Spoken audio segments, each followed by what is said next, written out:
તડકો બહુ જાજો હે, લાવ ને ભગીભાઈ ફોન કરું. હાલો. હા ભાઈ. કાકા મને તેડવા આવજો ને, તડકો બહુ જાજો હે, મારી પાસે વાહન નથી.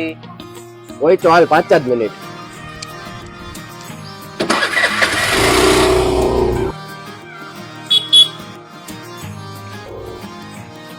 મારા દિલનો છે ધબકારો, મારી આંખ્યું કે રૂનું.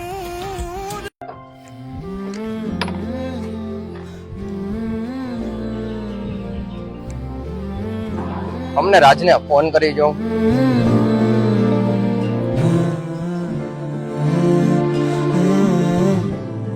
ભાઈ નો ફોન. ભાઈ મારું સ્કૂટર અહીંયા બંધ પડી ગયું હતું, મને લઈ જા ને. ના ભાઈ નહીં આવી, કામમાં હતો. જાણે આવે એની કિંમત છે મોટા, બાકી માણે તો વગર નોકરે આખું ગામ આવે.